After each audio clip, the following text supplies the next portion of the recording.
challenge.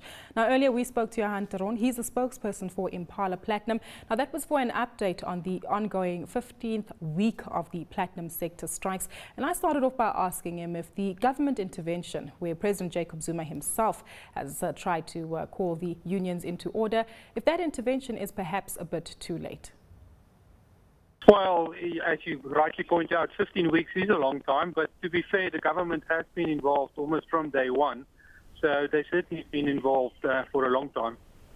The strike action, do you believe it's perhaps politically motivated, given the fact that we're in an election year? Look, there's no doubt that the political scenario is definitely clouding issues and making it more difficult, but at the heart, I think it is a wage or an economic issue. But it is compromised or made more difficult to some extent by what we're going through in terms of the elections now. AMCU has also rejected your latest wage offer. Could we still see retrenchments once workers come back to work? Look, I think we've been very clear that the length of the strike and the impact has probably already put us into a position where some job losses are going to be inevitable. But it's hard to quantify that at this stage. I think what's very important is to resolve the strike and to get back to work. Once we're back working, we would have a clear picture of the economic circumstances of the companies at that point in time. And then certainly we would have to look at where that puts us and what needs to be done to sustain these businesses. What will need to be done to sustain the business then, Johan?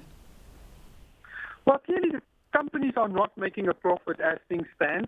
We have all cut back on capital expenditure to a large degree, which is the future of the companies. We need to get back to a stage where we can afford to rebuild the businesses for the future. But at the heart is profitability, and that is driven by the prices we get and the labor productivity that we achieve.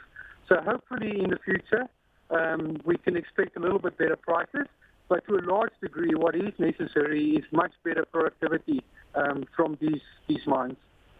Johan, productivity is no doubt an issue for a company like Impala, with both Zimplats being under pressure and your local South African operations.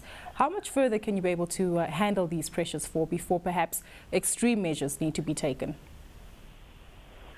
Well, I think we're already in a situation where extreme measures are being taken. To a large degree, we are investing quite heavily in our non-mechanized operations to modernize our mines. We are spending a lot of effort and drastic action in terms of improving safety. And then we're also investing very heavily in terms of labor, housing, team mobilization to make sure that labor productivity is also driven forward. Just taking a look at the unions at play here, AMCU versus NUM. For the moment, who might be said to win the badge of being the best union in the industry? Look, I think it's very dangerous to take these kind of issues and distill it to, who's the best union. At the heart are thousands of employees who believe that they deserve a better deal. There are companies that are struggling to stay in business and be sustainable in the future. And in the end, it's about all of these parties coming together and finding a solution for South Africa. Johan, do you believe we probably need a little bit more discussions to take place before that solution is found? There's no doubt that I think we're only getting to a position now where substantive issues are being discussed. For a long time, unfortunately, I think we were seeing a lot of grandstanding and positioning. So I'm feeling optimistic from the point that at least we're starting to get to a point now where all parties recognize that this is too long.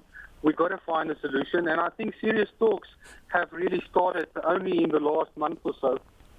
And from Impala's Platinum's perspective, are you looking to revise the wage offer? Well, we've made a settlement offer. We're still busy communicating our settlement offer and receiving feedback from our employees. By the end of this week, we'll have a clear picture in terms of the number of people and the skills mix prepared to come back on this offer.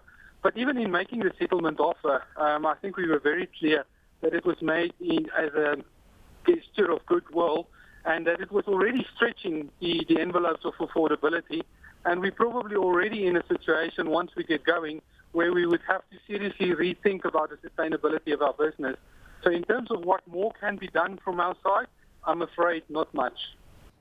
Well, that was Johan Theron. He's the spokesperson for Impala Platinum, giving us an update there on the platinum sector ongoing strikes in that region.